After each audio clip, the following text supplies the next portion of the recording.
point to make here. I find this really impressive from an engineering point of view, that you've got these many teams with this many engineers, drivers, mechanics and team personnel that have been able to make these cars so robust. It's added to the competition. At the same time, because we've got so many more manufacturers interested in the WEC, interested in coming to Le Mans, that's raised the game, that's raised the level to which teams need to perform in every aspect. And you can see it throughout the paddock, you can see it through the competition for the whole of this event, how that's kind of panned out. Let's drag the whole grid forwards as teams wait with bated breath. Peugeot are looking a little bit tight with the 94, aren't they, to make it to the end of the race?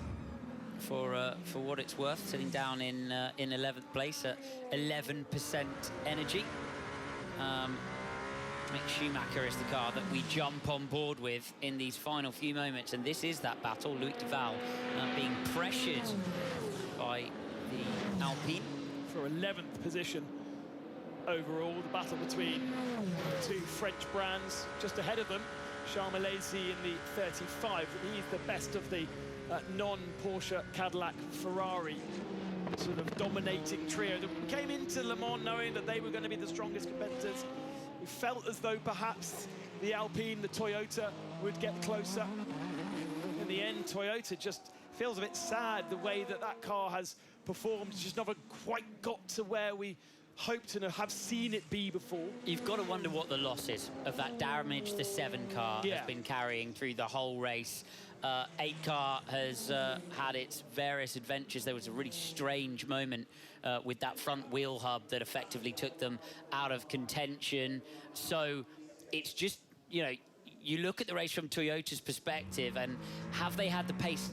Not great, but also it's not been clean and tidy race at all. They've been unfortunate at times. They've had issues at other times, and they are, I don't think, one of the marks who can stand there and say it was only speed that cost us the 24 hours of Le Mans. 94 makes its way to pit lane, so will not make the end of the race and will have to splash. It is a traditional end to Le Mans 24 hours, not necessarily the big sprint that we have seen the last couple of years.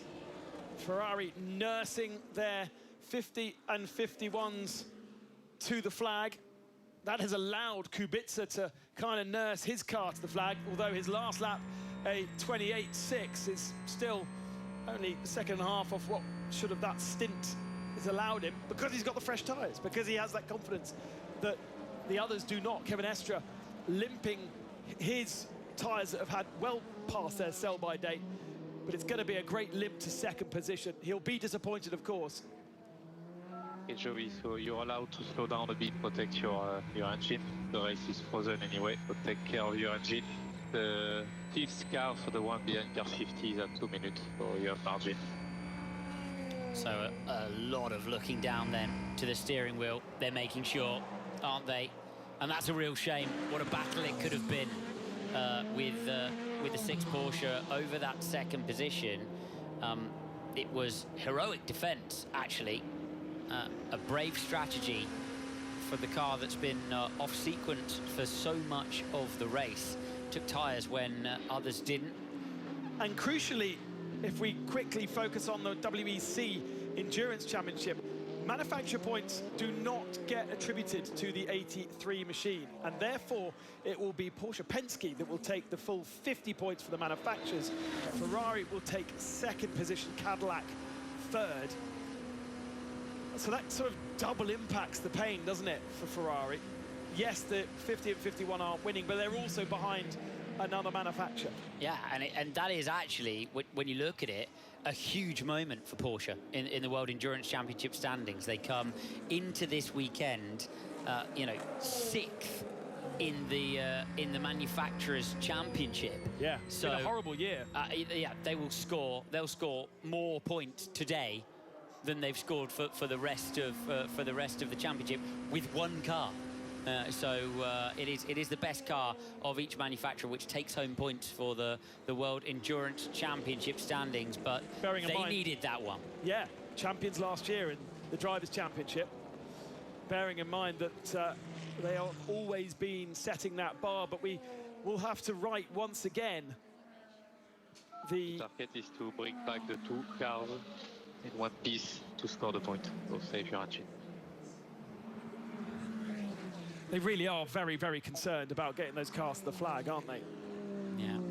It Feels really- genuine that those 2 Ferraris, they really feel, will not make it to the end. I think they're imposing upon both drivers. You've of course got one crew of drivers there who are going to stand on the podium at Le Mans, and one crew who are not. Yeah. So the imposition, I think, is to make absolutely sure that no one breaks rank over that honour at this stage. They did say the positions have been frozen. There is nothing more that can be done. There's Roger Penske, yet to take a victory at Le Mans, and he's going to have to wait at least another year. That 20th overall Le Mans victory for Porsche still eludes them. And when you looked at the grid, you would not have expected it to be the 6th. That is the leading Porsche car after starting at the tail of the field, after being underweight in qualifying and starting 21st on the grid. Yes, it's a long motor race and the qualifying doesn't matter and all of that, but the 5 and the 4, 7 and 9th, with nothing particularly memorable that's happened to go against them particularly. They haven't had big problems, have they? Just nowhere near the pace of Kevin Estre. Particularly the 4 really struggled for speed throughout the race. 5, of course, led in the opening stint. Jaminet put in an outstanding personal, individual effort. Andelao put in a brilliant personal effort within that driver crew. But I think across the crew, they've just not been quite as strong lap on lap as the 6 have been. Robert Kubica round Mulsanne corner, and there's a generous margin to the outside curb, generous margin back as well to Kevin Estre, 16 seconds. It would only take one little error, wouldn't it? He wants to defend against that if he possibly can. The carbon fibre nose tells a story for the Inter-Europol competition car, which will cross the line in one of the closest LMP2 battles we've seen in years. Completely wilting. Yeah.